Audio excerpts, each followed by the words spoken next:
umbingeleli omkhulu ngokohlobo lukaMelkizedeki. Ithi kuba lo Melkizedeki umkani weSalem, mbingeleli kaThixo osenyangweni, wahlangabezanayo noAbraham ebuya evela ekubulaleni okumkani, wamsikelela. Awathi uAbraham wamabela nesishumi sezinto zonke, esithi okunene ukuqala ukuthetha ngentetho evakalayo ngokumkani wobulungisa, kodwa kamva abe ukumkani weSalem, oko kukuthi ukumkani woxolo, engenayise, engenanina, engenamlibo wakuzalwa, engenasiqalo samihla, engenasiphelo samini sobomi, enziwe wafana naye unyana kaThixo. Lo uhleli engumbingeleli wona phakathi ungapheli. Masihlale phansi, Nkosi mayisikelelise. Seyisihloko sam esi salombhalo, ngoba umthunya wale age uthi xa ethetha ngesahluko athi isermon yakhe athi, who is this Melkizedek? Amen. Bani lo Melkizedek, lo ngenamlibo wakufa, namlibo wakuzalwa, ngenasiphelo samihla. Ubani lo? Athi kumthunya wexesha lo Melkizedek usekho nanamhla, nangoku phakathi kwethu. Now isinike ihomework lonto, ngoba sifunisise kanti ngubani lo Melkizedeki. Ngoba lo mfo wafika kuAbraham ukwincwadi yeGenesis sahluko se18 evesini yokuqala, apho uAbraham wabona amadoda amathathu emi ngakuye. Wasuka uAbraham wagijima waya kuwo, wafika wakhahlela kwindoda eyi-1 apha kuwo, wathi, Nkosi yam, wakhahlela. Amen. Wathi za kuza uphumza inyawo, wawabizela endlini yakho omathathu amadoda mathathu. Kodwa uAbraham uthi, Nkosi yam, akathi zinkosi zam, mathathu. Unifunda iBhayibhile kakuhle uyilandele le nto, ngoba ithi apha unyana kaThixo wenziwe wafana naye, ufana noMelkizedeki. Uba ufana noMelkizedeki simbona kusahluko se17 encwadini kaMateyu, sukela kuvesi yokuqala uya kwesithathu. Phaya ithi iBhayibhile phaa emveni kweentsuku ezintandathu, ekupheleni kwalomhla wesixhenxe, Amen. wathabatha uYesu, wathabatha abafundi abathathu, wathabatha uPetros noYohane noYakobi, abafundi bathathu, waya phezulu entabeni, kwintaba eyodwa. Wawuba kunye nabo khona apho. Uthe lapho phezulu wabonakala uYesu etshintshwa, eba kumila kumbi Amen. phambi kwakho. uYesu utshintshwa uba kumila kumbi phambi kwaba bafundi bakhe. Amen. Kanti abafundi bona abazi oba etshintshwa nje umfundisi, kungexa tshintshwa nabo. Amen. Hallelujah. bebengayiqondona ngoba wathi wakutshintshwa wabuyela kulaa Melkizedeki lo wayedibene noAbraham engamadoda amathathu. Amen. uYesu ke ngoku phezu kwentaba Amen. uyatshintshwa phezu kwentaba wabuyela back phaya ngoba bathi bembona etshintshiwe babebona itheophany of God. Itheophany ngumzimba lizwi kaThixo. Amen. uMelkizedeki ngumzimba lizwi kaThixo Amen. owawusiza kuAbraham. Now umzimbazwi akwazi ukubona ilizwi umzimba kodwa akwazi ukubona. uThixo wazenzela umzimba special ongena mama ongena tata wabizwa ngoba Melkizedeki ukumkani weSalem akana mama akana yise akanamlibo wakuzalwa akanamlibo wakufa. lo Melkizedeki wafana naye ke unyana kaThixo. unyana kaThixo lo ufana naye nango kuMateyu 17 esima phezu kwentaba ethinjwa nako kuvela pha uMoses noEliya beme kunye naye Amen. abe buthathu. athi ke umthunywa wexesha athi that's exactly how he is coming again. That's actually how the second coming will be. Amen. uzaphinda kwakhona kwala Melkizedeki aphinde kwakhona abe buqu buthathu Amen. kwakhona kwi-second coming yakhe. You see? Now into emangalisa kakhulu bathandekayo le sifunda apha ngoba ifihlakele ngoba lo mfo unguMelkizedeki ngukumkani weSalem ungenamlibo wakufa ungenamlibo wakuzalwa. wancokola noAbraham emxelela ngezinto ezizakwenzeka. wathi umolathisa neSodom indlela ezawuthabalala ngayo iSodom. wamolathisa yonke le ndlela ezawuthabalala ngayo iSodom lo Melkizedeki. uAbraham xa exelelwa ngokuthabalala kweSodom wacenga uAbraham ngoba uyaqonda uba ngabantu abafana nam aba and naye hleze kanti unabahlobo pha.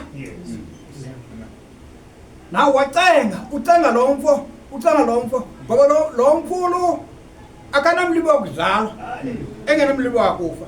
mnye kuphela umuntu onjalo Amen. ngumdali wento zonke. akakho umuntu ongenamlibo wakuzalwa namlibo wakufa. thina sine-date of birth. no wonder silindele i-date of death. Amen. now lamfu uthi ulamfu yayinguThixo uqobo lo wazi izinto engazixelelwanga. ufika kwaAbraham ufika bekhawulela uAbraham pha uza naye apha ahlale naye phansi abuze kwaAbraham uphi umkakho uSara. umbuza adogqiba amxele negama lakhe. isimanga somfo esi. uAbraham wathi akukho umbi kodwa lo wesiphilelayo. Amen. uThixo osiphilelayo. uMelkizedeki. Amen. lo Melkizedeki lo athi umthunywa wexesha usaphila nangoku. la Melkizedeki lo uthi acenga uAbraham amcenge. uyamcenga uAbraham ndanongo verse 9 nakule Genesis 18. acenga uAbraham athi bangabana phaya kukho amashumi amathathu abantu uthetha ba esasizwe sonke singathabalala bezithe kathi akufumananga noba bembi. That's the reason ukuba ndizayithabalalisa. Ahlisa amanani oAbraham, amane ehlisa inani, you know. Athi uthemba noba mhlawumbi noba mnyeke umuntu ophaya. Uthenge kafiki babemnye ngoba babe out babemnye beza kuthetha uLord. Amen. Lo ungazothabalela lapha. Uthenge kafiki kwela nani? Yes. Lo baba abemnye washishwaka. Washishwaka. Akafumaneka ndawo uMelkizedeki. Ubonakala ngoku senguYesu. Amen. Bonakala ngoku senguYesu batyhilelwa abafundi bakhe ekugqibeleni kweministry yakhe. Xa esithi ngoku uyemka ngoku uyabashiya uqala ayobatyhilela phaya abaxelele ngendlela azohamba ngayo eYerusalem. Encokola ngezo zinto ngehlobo lokubuya kwakhe. Yayimfihlelo lento kwabaninzi kodwa yatyhilwa kwaba bathathu. uYesu uthi xa isihla entabeni esihla entabeni bahla kulaa ntaba iphakamileyo bancokola ngoku. uPetrosi unalaa mbuzo ubuzayo uba enkosi kungenjani basakhe minqube emithathu apha, omnye ube ngowakho, omnye ube ngaMoses, omnye ube ngaEliya. Ithi incwadi phaa uthi esathetha Hallelujah. Hallelujah. wathi gubungilifu latsho ngelizwi lathi lo ngunyana wam oyintanda ngumveni yena. Amen. Ngamanye amazwi akukho minqubo mithathu apha, Amen. umntu ayi-one lo. Amen. Hallelujah. Hallelujah. ngoba umnquba nguwe, Amen. so akukho minqubo mithathu apha, Amen. umnquba nguwe. Hallelujah. umnquba kaThixo ngumntu. Amen. Thank you, Lord. So baqala wathi uYesu zenungawuxeleli mntu lo mbono. Ngingawuxeleli mntu lo mbono, abawuxela kuba le nto obityhile ke kuPetrosi kwiintsuku ezidluleyo xa ebuza uYesu bathi abantu ndingubani mna nyana womntu. Abanye bathi ngumshumayeli lo uzayo, abanye bathi ungomnye wabaprofeti. Athi alright nina nithi ndingubani? Amen. Kulapho uPetrosi wavela yena yedwa wathi mna ndithi unguKristu unyana kaThixo ophileyo. Amen. uYesu wathi okukutshoyo akutyhilelanga inyama negazi, Amen. kodwa ubawo owandithumayo nguye okutyhilele oku. Amen. Wathi nam ndithi kuPetrosi igama lakho ndawulisakela phezu kolu lwalwa ibandla lam, Amen. nebesango labafileyo alikho loyisa. Na ibandla likaYesu lasekelwa phezu kwesityhilelo esityhilwe nguThixo kuPetrosi. Amen. Esi soba ayazi uba le ndoda sithi nguYesu. Eli gama Yesu leli belibelekwe nguMariya, Amen. kodwa le nto bibelekwe nguMariya inento eye yangena kuyo xa kubhaptizwa lo uzalwa nguMariya. Amen. Eli gama lithi lo ngunyana wam oyintanda endikholwe nguye aliqali ngoku uYesu esihle entabeni.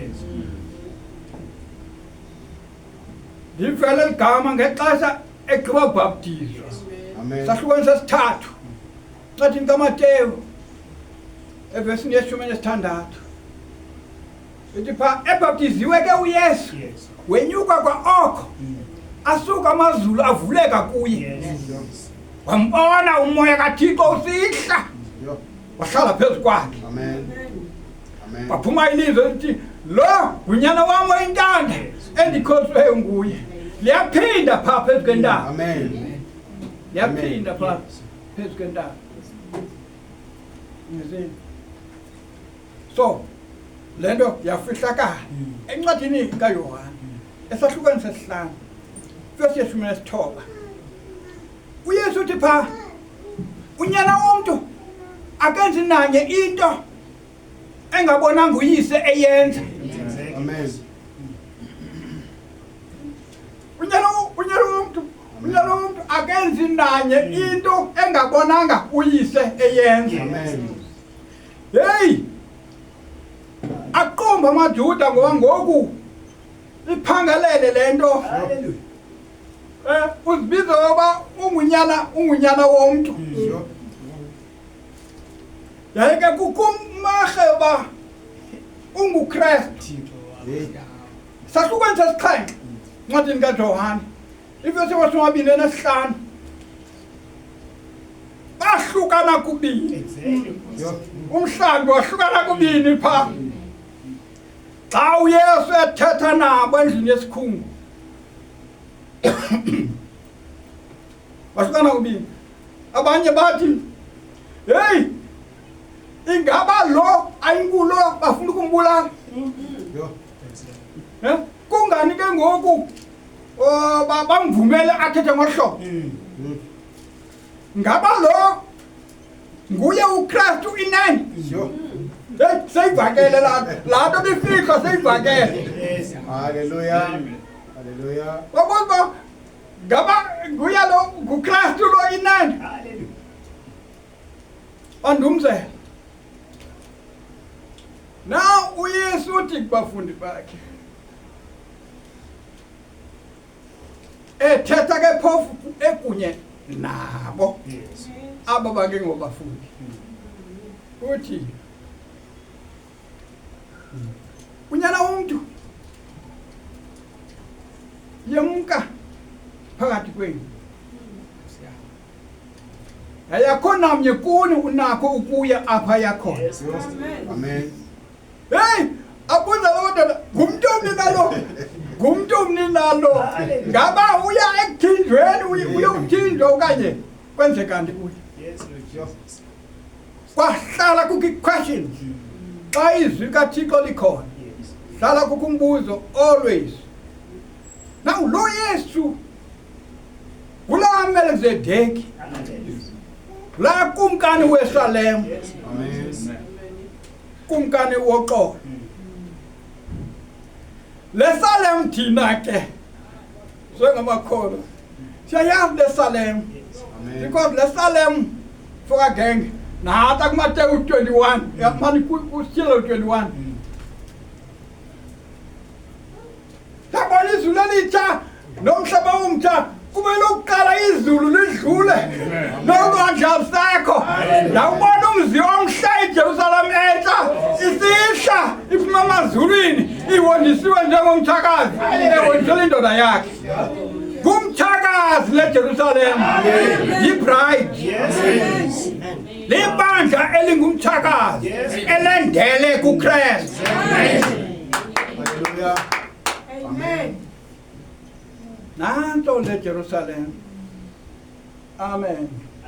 So kwala Melkizedeki kumkani weSalem engenamlibogo zalo ayiqali ndawo lo mfo akaqali ndawo kodwa lo mfo utya zonke nathi. Salamas nathi lo mfo lo yayeke naye unothuli njengasifumana uthuli nathi. Kodwa uAbraham uthi lo mfo enje athi uyehova uThixo ophilelayo. Lo ulambayo wakwalamba uThixo. Lo uselamas lo utya inyama ngumdali kodwa wafika eyindoda ukumkani waseSalem phakwa Abraham kumkani woxolo King of Peace kumkani woxolo uthi hey sisixeko simnandi isixeko soxolo so simandlalelo ngolo hlobo lo Melchizedeki le ngoba sihla ngohlobo nje uza empini indlela yakhe apho iyawuphela khona ihambo yakhe yokudinwa yakuphumla akufika empini andiyazi noba kamva uyakwazi utyhila incwadi yezenzo chapter 7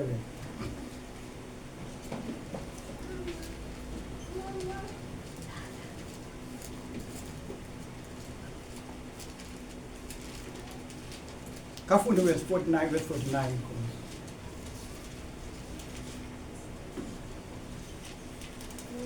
izulu yintrone yam ichoma izulu yitrone yam yes ke ihlabathi sisihlalo seenyawo zam ihlabathi ke sisihlalo seenyawo zam yes yindlu enjani na enyandokhela yona yindlu enjani ke enandakhela yona mna itsho inkosi yeyiphi na yona indawo yokuphumla kwam eke yeka kuloo ndawo izulu yitrone yam ihlabathi sisityo senyawo zam yindlu enjani ke enyandakhela yona yiphi indawo yokuphumla kwenyawo zam ngexesha edibana uAbraham useluhambeni yabonakala le ndoda ba iseluhambeni uAbraham uyinika ukuphumla kukade kunjalo kubantu abamnyama ndambona umuntu edlula phaya umbize hayi mani langa lishushu kazofumana amasi umnika amasi apha umnike yonke into umphekele apha uthi kaphumle uthi kawungqengqe khamba alale nolala hambe ke ngomso kuba useluhambeni wenza loo nto uAbraham kuMelchizedeki uAbraham udibana kwakhe noMelchizedeki udibana noMelchizedeki uAbraham esengxakini soze udibane noThixo kumnandi Amen. udibana noThixo esengxakini ingxaki yeyoba uSara baphikisana phansi komthi wom'oki bahleli phansi komthi wom'oki kushushu ubale balwa ngento ba uSara ilokhwe yakhe i1 funeka nxa zoyihlamba ambathe ingubo ayihlambe aphinda ayinxibe kakhona unxiba le lokhwe i1 kanti yena umele ukuzala onyana nentombi zobukumkani bamazulu bazalwe ngulo unxibe ikeleko uthi umkhosi kaThixo uthi uyayikela yilokho ekeleko ay ikeleko mos ayinambala ayinambala uthini uhlabathi ikeleko into nje usilva like kodwa uSara yayisisihombo sakhe Hallelujah. uSara ulwa noAbraham ngenxa yoba uAbraham akabanga na choice xa enikwa ilifa nguThixo lomhlaba uvela yena akhethisa uLothi bamakakhethe yena uzawukhetha into eshiwe nguLothi uSara uthi kanjani gunyana womntakwenu mosilo nguwe mosenegunya ungathi kuye ngoku makenze first choice yena ngokwakhe kodwa sisokola sinje jonke inkomo ziyabuthisa asinamanzi akho nqa apha ziyabuthisa inkomo anambasa yaqoqa Abraham ketamini yaqoqa lo nkosikazi ufaka imibuzo engaphendulekile kuba lento yenziwa nguyehova ku-Abraham. Amen. Abraham unika uyehova uba makakhethise uLote kuqala. Amen. Kwathi kanti kule mbalela kulapho kuzofika ukumkani weSalem khona. Hallelujah. Hallelujah. Apha phantsi kwalo mthi wom'oki ngexesha aba kubalele wafika ukumkani weSalem. Ngexesha kuxoxo apha uSara noAbraham. uAbraham uvela ukhulula uLote kwalolote ukhethe umhlaba otyebileyo. Kwalolote uba ngingxabano apha ukhethe umhlaba otyebileyo. uAbraham yena uthi xa ethinjwa ngokulaa mhlaba otyebileyo athatha abafana bakhe athi zani apha wathatha zonke izixhobo anazo oba makokhulula izikumkani ezinhlanu ezilwa noLote zithimba iSodom neGomora. Waya phaa uAbraham wafika walwa nabafana bakhe walwa wazoyisa izikumkani zonhlanu wathi azoyisa uAbraham ubuyele endlini. Akabuya sithi ndiwuthathile umhlaba kuLote. Hayi ukhulule uLote uba makaqhube emhlabeni wakhe. Wabuya yena uzaba uza kule ntsokolo uza kule ntsokolo. Lomqwethu nje uSara ngokuyeqoma eyi kodwa lo myeni wam mana ngana choice. Mhlawumbi yayifika into yoba bubudala bona. Into yayifika nje loo nto ngoba ikakhulu wayekhanyelwa ngaloo nto kuthiwa xa esithi ndizawuba nonyana mna unyana wam izawuba isakhe kuthe lo luphala kakube xhego.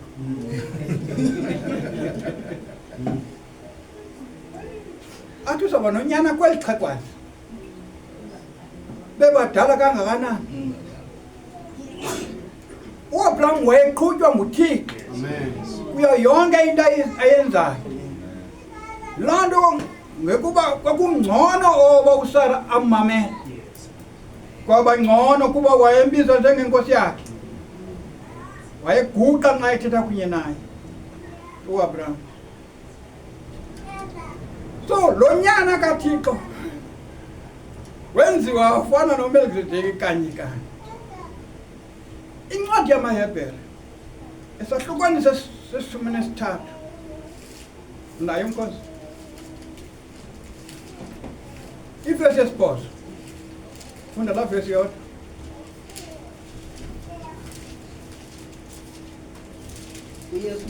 uYesu Kristu ukwanguye namhla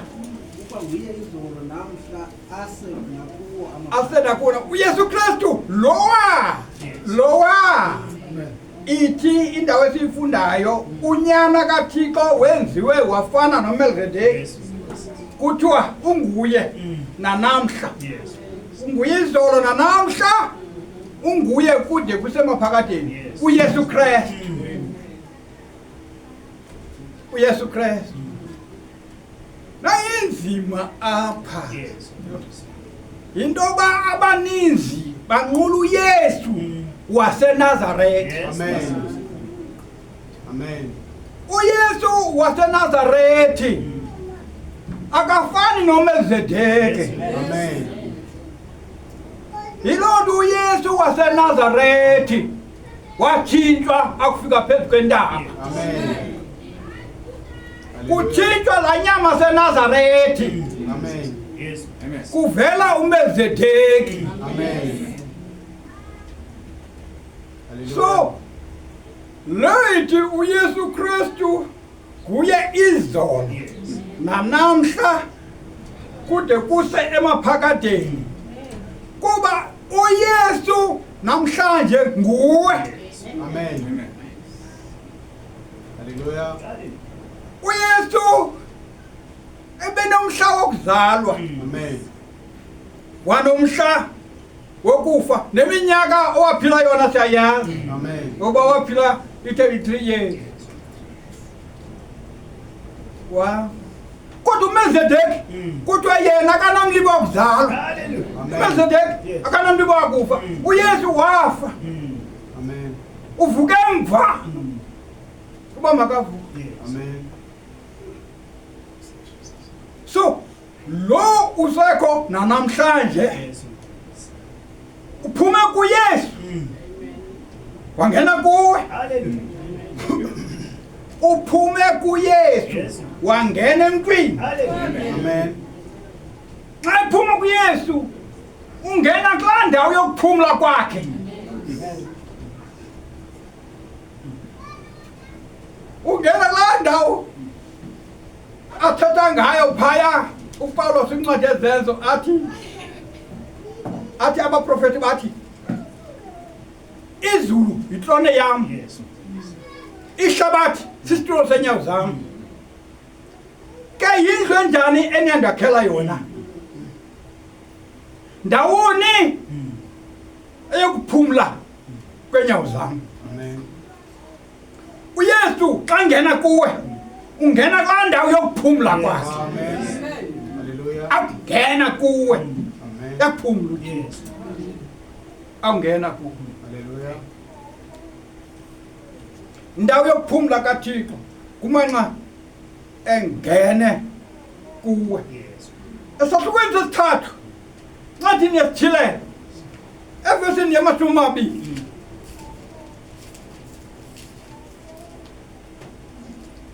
funda mkhosi. Chapter 3 verse 20. Verse 20. Yabonani ndimi Yabona ndimi emnyango. Yabona ndimi emnyango. nkonkoza Ndinkonkoza. uba uthe umntu wavuka Ba uthe umntu awuthi banithe nabo. Ithi ba uthe umntu Amen. one by one apha kuthi ba uthe umntu one by one wavula. izwi lam Ukuba umuntu uthe waliva izwi lami waluvula ucango ndongena kuye Ndawungena kuye. ndidle naye adle naye. Ke na usendaweni yokuphumla. Ufike la Yehova nakumkani weSalem. Amen. Ufike endaweni yokuphumla. Ufike emntwini. Yes. wahamba wazofika ngoku emnyangweni womntu wema wankonkoza. Yes. Yabona ndime emnyango ndinkonkoza uba ubani utavule ndongena kuye Amen. ndihle naye adle nam. Hallelujah. Yi-destination yakhe Yes. le beqale yona lihambo lakhe eli waqala right from eternity Amen. wehla down. Hallelujah. Apho uNcwadini chapter 3 verse 16 athi wenzenze uThixo ulithanda kwakhe ihlabathi wancama unyana wakhe okuphela kamzeleyo.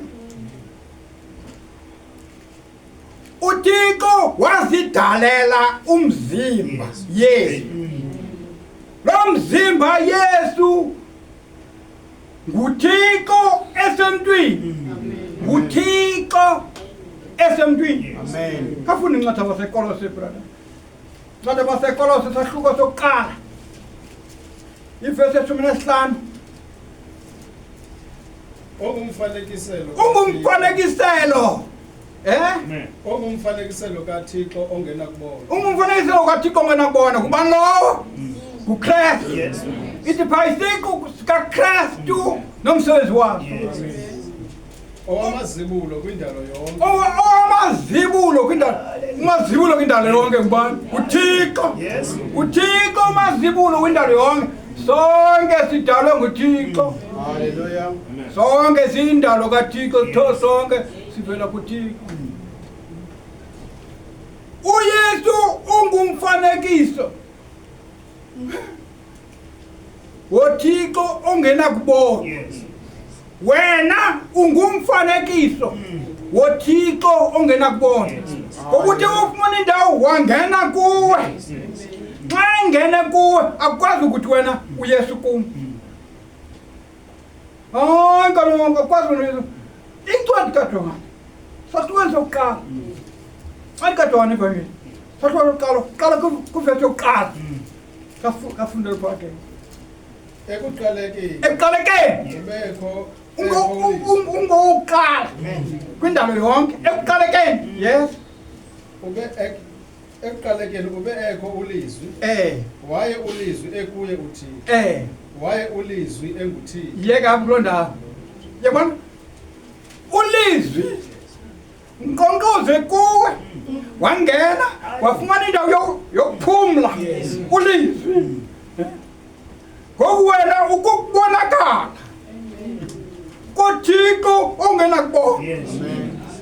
Ukubonakala kwamazibulo kwindalo yonke. Lo mazibulo kwindalo yonke ukuwe ngoku. Amen. Ukubonakala kwalowo ungena kubona. Amen. Amen. Oh mazibulo. Oh, what a great sermon umthina wexesha asisisela wona. Ebuza uba ngubani lo Melkisedeki? Ngubani lo kumkani waSalem? Ngubani lo ungena mlibo wakuzalwa? Lo ungena mlibo wakuzalwa. Ungena yise ungena nina. Yile nto ilapha kuwe ingena siduko. Amen. Ungaphandle ngumni. Ungaphakathi akangomni. Amen. Nabiza umXhosa lo bizo likhalathi ngumlungu lo. Kukho into engengomlungu phakathi. Amen. Kukho into engelokhalathi. Kukho into engengomXhosa. Amen. Lo nto engengomXhosa nguye. Yena Thixo. Xa ilizwi lakhe lingene kuwe. Xa ilizwi lakhe lingene kuwe awungomXhosa. Amen. Ukubonakala ka woThixo ongena kubona. UngumXhosa kaloku xa ungena lizwi. My Jesus.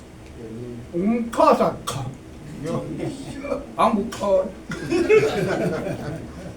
Kuba akunalizwi. Amen. Umelkisedeki. What a great one. Umelkisedeki. Now, uMelkisedeki ngumzimbazwi. Umzimbazwi lento abakhulusayo bathi itheophany. Word body. Kwa mzimba efunda pomsana ukuthi ekuqalekeni ubekho ulizwi. Ulizwi ekuThixo, ulizwi enguThixo. Ila theophany. That's the original of the theophany is when God came out of himself and become a logos. And then out of logos came out me.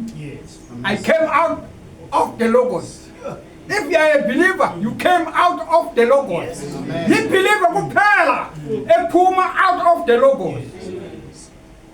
Amen. Amen. Fakenge kade wali bangi. Sahluko sesine. Ivesi yamaswabini anesine. uThixo ungumoya. Uthixo ungumoya. Emakonda. Xa ekuwe akwazi ukuthi nanku uThixo kuphela your action izenzo zakho zakuchaza nezenzo zakho ezo zilawulwa iBhayibheli zilawulwa teaching of your prophet of your age bawulandela ngqo lento ifundiswa ngumthunya wexesha iqala umuntu okuwe umuntu okuwe waziwa nge-characteristics. Amen. There are characteristics ezibonakalayo oba hayi man uThixo kuphela nokwenza ngohlobo kuThixo mosonokwenza ngohlobo kukho into etshoyo ebantwini bambi umuntu adathengeke alandele kuba ebona uba hey hayi man kukuThixo mani kulo muntu hayi man make zamo ba close kuye ndide ndisuleleke ngulo Thixo ukuye ukhamani nande yilondo Amen. la khamani nande wathethwa nguThixo ewuthetha nemfuza nemfanekiso wakhe engawuthethi noAdam la khamani nande wawuthethwa nguThixo kumfanekiso nemfuza yakhe umfanekiso nemfuza yakhe yitheophany kuba yena Thixo ukumzimba theophany aba mzimba theophany athi masenze umuntu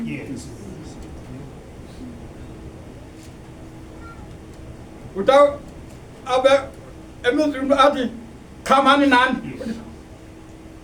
wabasikelela mamela waba ayithi wamsikelela kafuna incwadi eGenesis sahluko sokuqala kafunde pha ivesi yama-20 anesithandathu mhlawumbe uyake ama-27 ngizama uchana into endiyiphosayo wathi uThixo masenze umuntu ngokomfanekiso wethu ngokufana nathi mababe nobukhosi ezinhlanzini zolwandle nasezintakeni zezulu nasezintweni ezitho nasemhlabeni wonke nasezinambuzaneni zonke ezinambuzela emhlabeni. Verse 27. Wamdala ke uThixo umuntu ngokomfanekiso wakhe wamdala ngokomfanekiso kaThixo wadala indoda nenkazana eqhuthe wabasikelela uThixo wathi kubo uThixo qhamani nani ukusikelela abantu abangabonakaliyo ngoba bafana naye. Amen. Amen. Exactly. Ubadala bafana naye ithi incwadi pha uThixo ngumoya. Amen. Ubadala bangumoya. Ngokuthi kumoya qhamani nande. Lento iqhama yande ngumoya kaThixo lo ungena kuwe ngelizwi. Amen. Elizwi xa lilawula ebomini bakho likhame lande abaninzi bafuna ukulandela ngoba liyazizala ilizwi. Amen. Ayinguwe lilizwi liyazizala ngawe. Amen. Wena uyindawo yokuphumla kukaThixo. Amen. Sahluko sesibini mkhonzi. Esahluko sesibini kafunda verse 5 ingathi verse 5 yasikhawulezisa. Onke amatyholo asendle engekaveli emhlabeni nayo yonke imifuno yasendle ingekantshuli kuba uyehova uthixo ebengekanika imvula emhlabeni kwakungekho muntu wokusebenza kuba kwakungekho muntu kodwa chapter 1 akhona abantu Amen. Amen.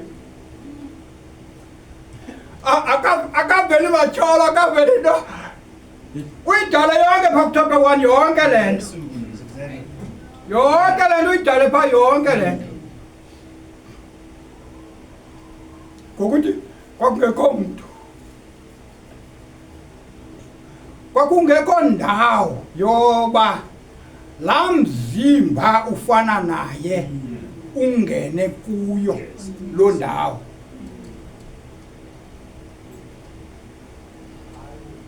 funda maKorinto esibini isahluko sesihlanu verse yokuqala kuba siyazi ukuba xa ithe yachithwa indlu yethu esemhlabeni engulomnquba sinesakhiwo esiphuma kuThixo imapho kuloo ndawo kuba siyazi xa ithe yachithwa indlu yethu esemhlabeni engulomnquba Hallelujah. kumnquba lo Amen. kulapho uThixo xa ilizwi lakhe ulamkele lihlala khona kumnquba lo Amen. kodwa ke siyazi uba xa ithe yachithwa indlu yethu emhlabeni engulomnquba sinesakhiwo esiphuma kuThixo esingunaphakade esingenziwanga ngazandla Hallelujah. kuloo mzimba azwi ke lowo Hallelujah. le theophany ndithetha ngayo Hallelujah. yiyo leya yafika kwaAbraham Hallelujah. isendleleni eza kuye Hallelujah. napa uyohane ibona isiza kuye uyohane chapter 1 chapter 1 chapter 1 verse 29 verse 29 chapter 1 Hallelujah. ngengomso uYohane umbona uYesu esiza emva begqiba umbhaptizo abegqibile umbhaptizo ngengomso athi nantso imvana kaThixo ethwala isuse isono sehlabathi ngengomso uYohane umbona uYesu esiza kuye khumbula uba uYesu ulizwi owenziwe inyama ubona ilizwi lisiza kuye Amen. amolathi nantso imvana kaThixo ethwala isona sehlabathi nguye lo bendithetha ngaye sithi emva kwam kuza onamandla kunam uthe mncane nje kunam wasuka wangaphambi kwam engamelekile nokuba ndichumise nomntu wembadada yakhe nam bendingamazi Amen. kodwa lo ubethetha nam entlango uthe kum endithe ndambona umlilo usihla phezu kwakhe ze ndiyazi uba nguye lowo Amen.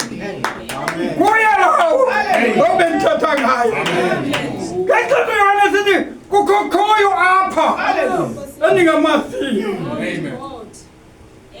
khona apha phakathi kwenu okhoyo endingamaziyo emncane nje kunam usuka ngaphambi kwam Amen. amen wayibona laa theophany ngobunyana kaThixo wenziwe wafana noMelkizedeki wenziwe wafana noMelkizedeki so senzelwe such a great thing uThixo today kwi-second coming of the Lord. I-second coming uyenze uThixo yafihlakala even kwabaninzi nakwaba bathi bakholwa umprofeti uBranham wafihlakalela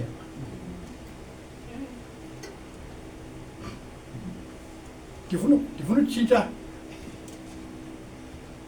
inote kanti lithile but kodwa mandiyeke ngohlobo kodwa bayitshintshwe zizibhalo encwadini abaseKorinte besibili esahlukweni sesithathu evesini yesibili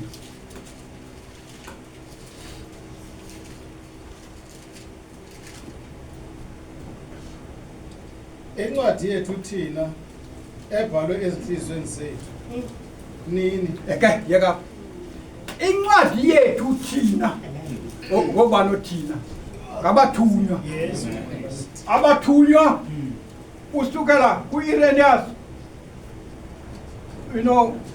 uyakona ukunyuka uzotsho apha elawudi silapha thina ekugqibeleni uPawulos ulapha uthi incwadi yethu bani abathunywa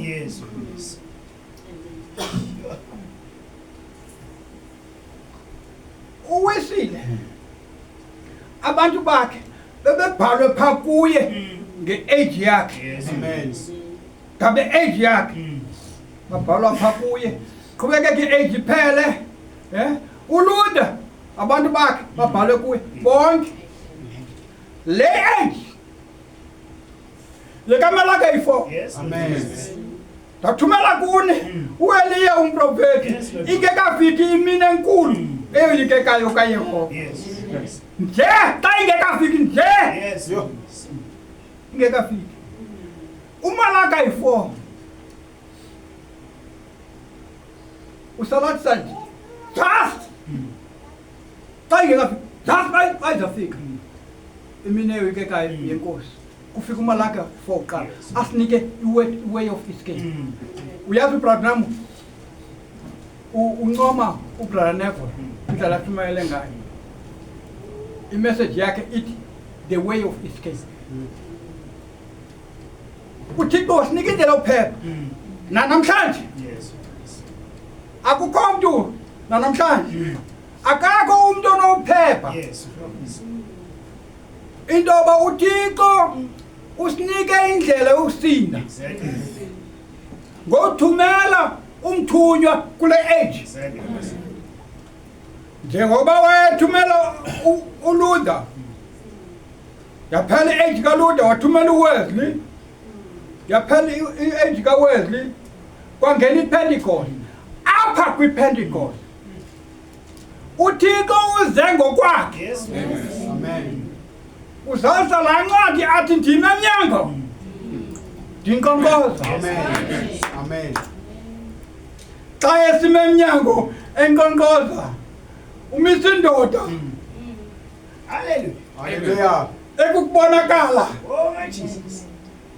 kwala moya oyingcwele ungena kubona kafunda incwadi kaJohane 14 kafunda verse 15 ukuba niyandithanda ubani ndithanda le nto izo bayingabe ubani yamthanda uThixo ubani yandithanda Amen. yigcineni imithetho yami gcineni imithetho yami qhubeke mna ndiyakucela kubawo aze aninike omnye umthetheleli ukuze ahlale nani ngonaphakade amen ngigqibile mna ndicela ukuba uzanike omnye umthetheleli ukuze ahlale nani ngonaphakade uYesu utsho phi utsho kule age utsho kule age yase-Efes le age kaPawulos uthetha nabafundi bakhe abo uPawulos walamkela kubo ilizwi uthi bani yandithanda igcineni imithetho yami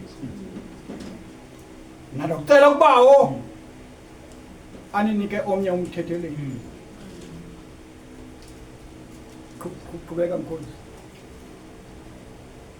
umoya wenyaniso lo lingenakho ihlabathi ukumamkela yabona lo mthetheleli ayingoYesu waseNazaretha. Amen. uYesu waseNazaretha kaloku wayethwele umoya wenyaniso.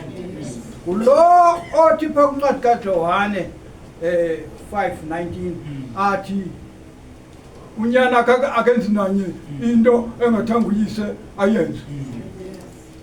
Umoya wenyaniso. AyingoYesu waseNazaretha. Umoya wenyaniso okuYesu waseNazaretha. Ukubonakala koThixo ongena kubona. Amen. uYesu waseNazaretha wayinkomo yodini. Inkomo yodini. Inganto xa sisenza idini. Kangaxhelwe ekhaya, kuyisa inkomo kuthiwa inkomo yekhaya.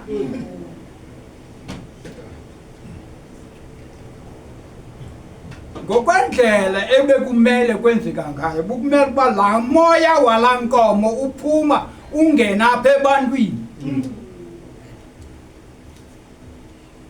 But awuyenzi lo. Into ehlalayo nje kuhlala nje inkumbulo yoba kufe inkomo futhi. Kodwa laa moya walaa nkomo awungenanga kuthi. Amen. uYesu ubeledini elingaphezulu kunale nkomo. Kuba bonke ababexhela inkomo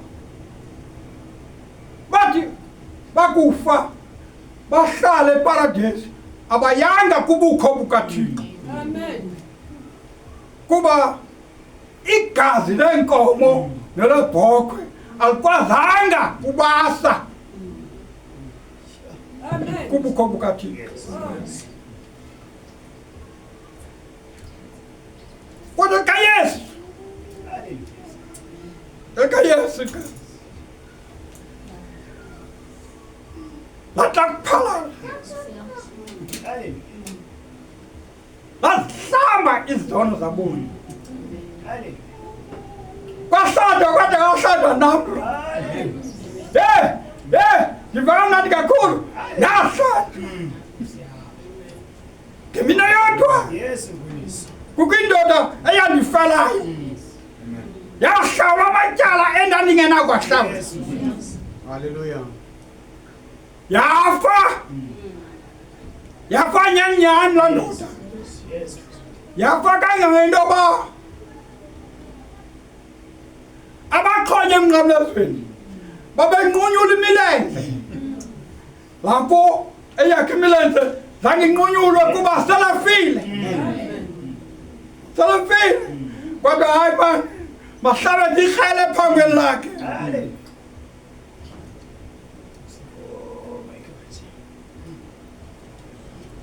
Indawo ithini indawo? Nina ke niyamazi ngoba uhleli nani. uYesu ngumthetheleli. Kanjalo uya kuba kuni. uYesu ngumthetheleli ongumoya oyingcwele ohleli nabo oza kuba kubo. Verse 18. Andiyikunishiya nizingedama. Ndiyeza kuni. Akathi ndiza kuza. Uthi ndiyeza because usendleleni eyakubo. Ngobe lapha usendleleni enhliziyweni. uYesu ngobe lapha nje usendleleni eya enhliziyweni. Amen. Kuba Nkosi. Liselifutshane ixesha ukuze ihlabathi lingabi sandibona. Ke nina niyandibona. Ngoba ndisidla ubomi mna nani niyakudla ubomi. Ngaloo mini niyakwazi nina ukuba ndikuni uBaba. Ngaloo mini ngoku aniyazi ndikubawo ngoku. Yes. Ngoku aniyazi ndikubawo. Kodwa ngaloo mini yes. Nani nikum nam ndikuni. Ke yeke lo hlobo.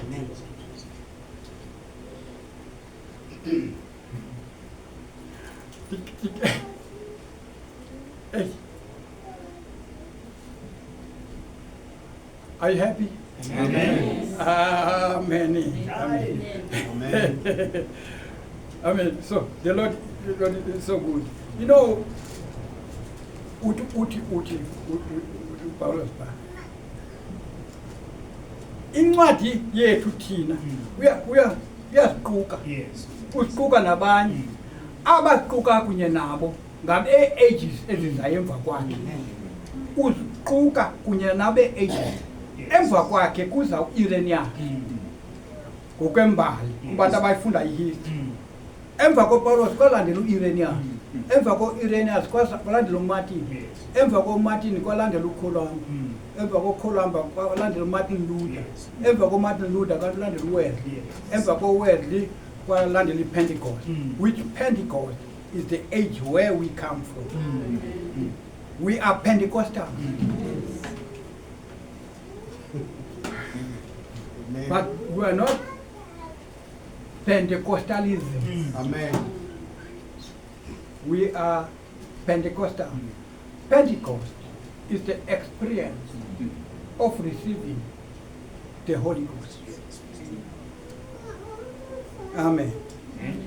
Now, whichever, incwadi yethu thina nini, ebhaliweyo enhliziyweni zethu ifundwa ngabantu bonke,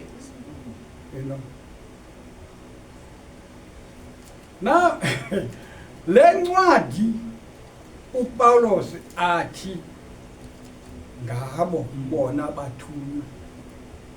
Nansi yala ncwadi kubuzwa ngayo incwadi esithile sakhiwo sesithathu. Evesi yokuqala kafunde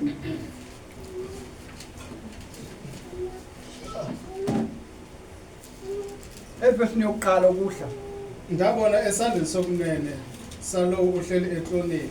Incwadi ibhalwe ngaphakathi nangaphandle. imangolo hlokozalo. Ndabona esandleni sokunene salowo uhleli etloneni. Na besifumene xa befunda umzalwane encwadi ezenzo esahlukweni sesixhenxe uvesi 49 ngoba izulu yintlone yam ihlabathi sisithole senyawo zam yini kanjani endakhela yona. Now sifumana kakuhle uba ihlabathi elisisihlalo senyawo zikaThixo nguwe. Amen.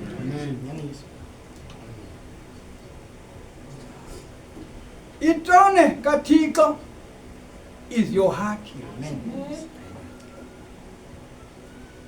Nayo ile ndawo ndabona esandleni sokunene salowo uhleli phezu kwetroni. In a way, le ndibona uYohane ubona umdali wento zonke lo uhleli kuye. Amen. But we are not in that. Masqhubekeke mkhonzi. Ityhune ngamatyhweni asixhenxe. Ityhune mamela ke mamela bithini le ncwadi masiphele kuloo ndawo leyo ukuyifunda masiphele kuloo ndawo leyo ukuyifunda ngoba le ncwadi sisandleni sokunene salowo uhleli phezu kwetroni ityinwe ngamatyhwina asixhenxe.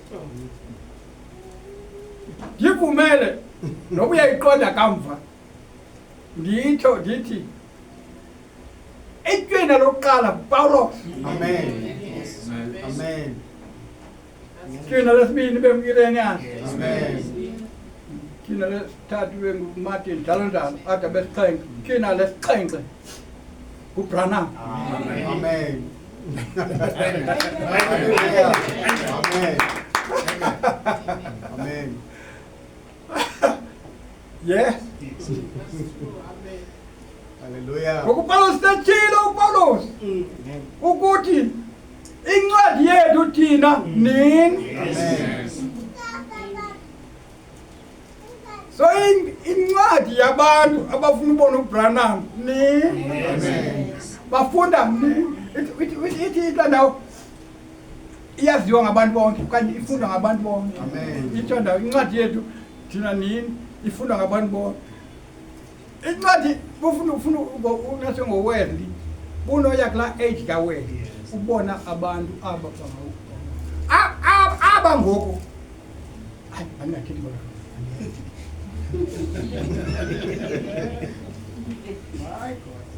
You see incwadi yethu now iqina lesixhenxe lo mthunywa wakho Yes. lo mthunywa wakho is the seventh seal. Amen. Kodwa apha kuye kukho amatshina angabhalwanga. Amen. Afihlwe apha kuye. I will read for you as it goes. Go ya driver yakube. Yes. So xa kuvulwa iqina lesixhenxe ithi le ncwadi ke lithetha ngolu ithi yona le ncwadi ithi khumbule ngoba ukutshila kweqina lesixhenxe kuphela kwentozo. Yes. Amen. Exactly. Isiphelo sehlabathi, Exactly. isiphelo samaxesha. Incwadi esithileyo sakho sesishumi bese sithandathu.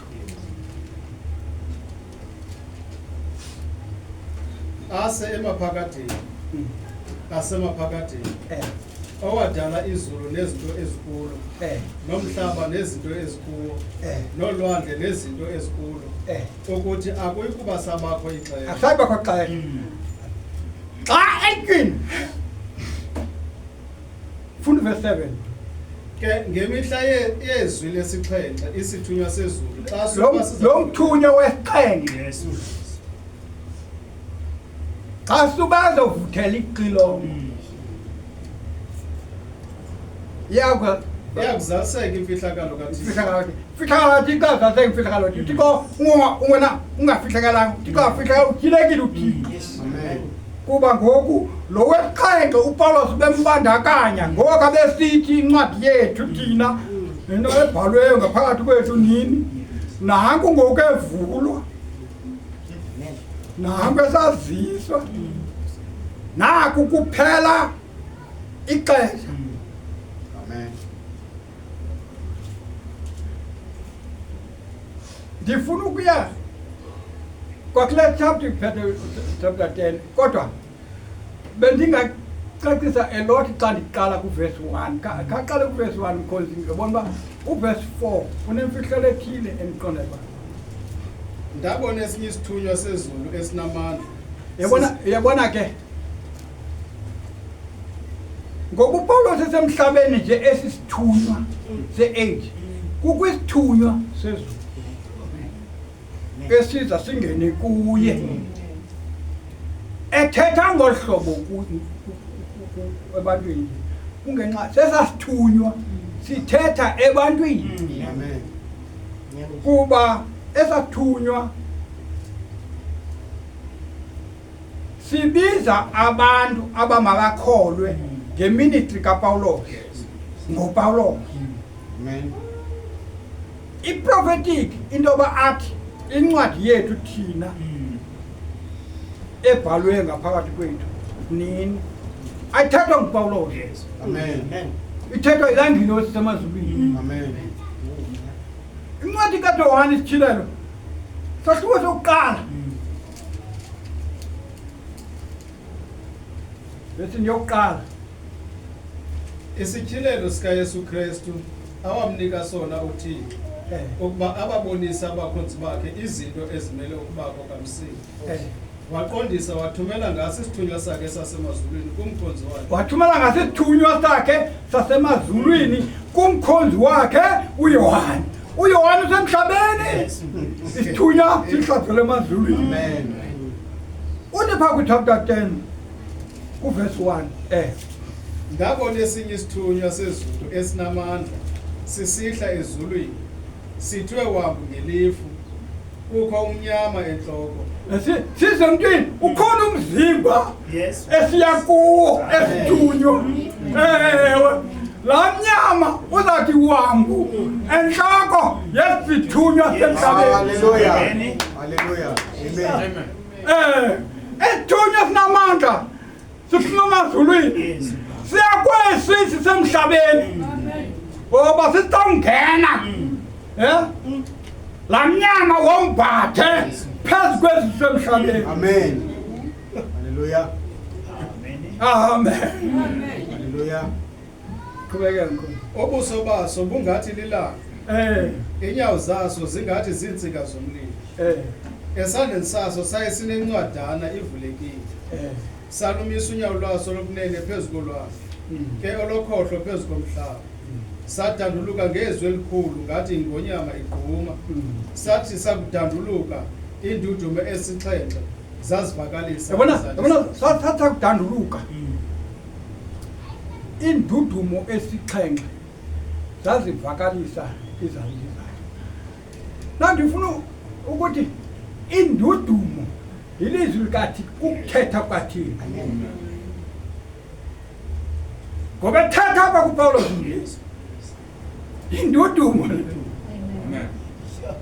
ethetha kwilana indudumo. Amen. But uThixo wahambe ezandudumo kude kubele ixesha lolo wesixhenxe. Sitakuhle esasithunywa sinamandla. Unqandiwe uYohane kwathi ukabhala. Kafuna ukafolo mfuna. Verse 4. Xa indudumo ezixhenxe zazivakalisayo izandi zazo, ndandiza kubhala. Ndandabhala.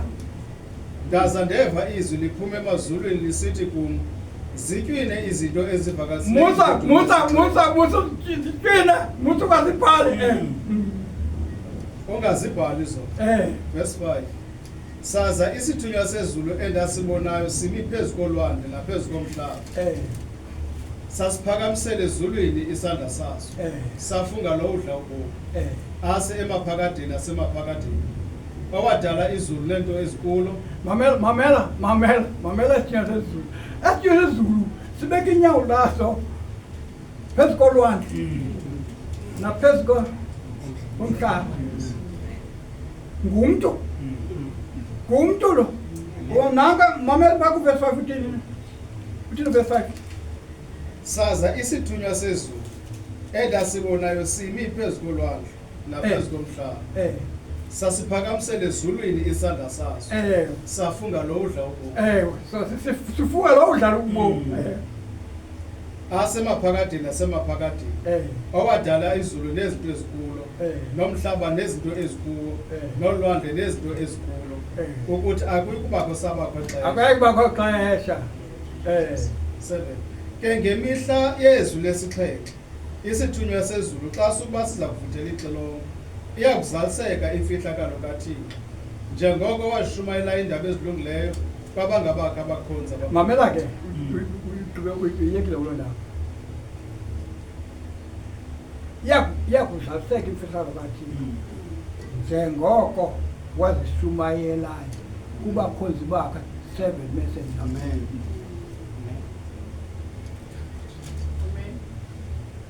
That means go la 7 thunders ibanje intoba wayingabhalwa. Amen. Amen. Kude kufika lo mfo wesixhenxe. Wakufika lo mfo wesixhenxe izaseke ke ulando bekuthiwa wayingabhalwa. Amen. Zizivakalise izandi zazo. Amen. Now a thunder is the voice of God. A messenger is a trumpet. Bazalwane mandanele kukitefuna kuqhubeka amandla kodwa hayi mandanele inkosi axolela isikelele ibe kunye nani. May God richly bless you. Singabeka isandla inkosi. Amen. Amen. Kakhulu.